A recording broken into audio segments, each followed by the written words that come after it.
Это и возможность почитать, отдохнуть, новые диваны, новые стулики. Так после ремонта преобразился пищеблок 75-й Казанской гимназии. Теперь здесь вместо столовой школьный ресторан. У нас полный штат. Согласно штату 7 единиц, они все у нас заполнены. Оборудование у нас поставлено 2 пароконвектомата новых. У нас полностью заменены плиты, шкафы. Перемены уже увидели, а главное почувствовали на вкус сами школьники. Приятнее стало, прям вот хочется даже заходить вот, и прям вкусно здесь кушать. Яркий декор, еда очень лучше стала. Она стала более теплой, чем тогда, и вкусной. Иногда нам давали макароны с шашлыком, и мясо было какое-то резиновое, а сейчас мясо очень вкусное. В этом году в Казани на модернизацию школьных столовых республика и город направили около 400 миллионов рублей. Отремонтировали 30 пищеблоков, начали работать 144 школьных ресторана. Плату за школьное питание в новом учебном году повышать не будут. Для младших классов, как и ранее, будет бесплатное горячее питание. И теперь на выбор 2 варианта завтрака. Мониторинги и опросы, которые проводили наши специалисты, показали, что не все дети готовы с утра кушать горячий мясной завтрак.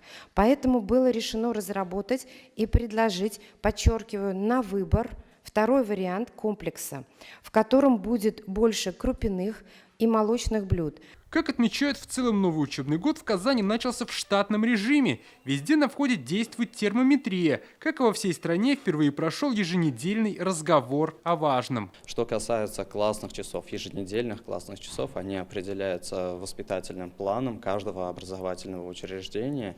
И согласно возрастным особенностям, согласно тем параллельным классам, в которых они будут преподаваться. В этом году в Казани за парты сели 165 тысяч школьников. Это на 5 тысяч больше, чем год назад. Впервые в некоторых школах насчитывается уже 15 первых классов.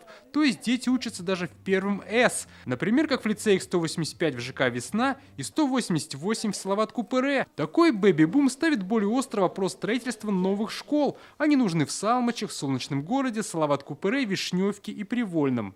Мы строим 2 большие школы на Сибгата Хакима и на Руиса Гореева, но этого точно не хватает. С этим вопросом мы стучимся во все двери, во все министерства, в кабинеты министерств, ведомств, доносим наши ожидания наших горожан. Вопрос решения действительно очень бюджетоемкий.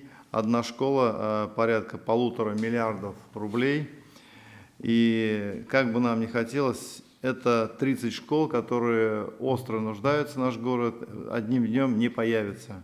Приведем лишь один пример. При проектной мощности 1224 места в 186-м лицее учатся вдвое больше детей.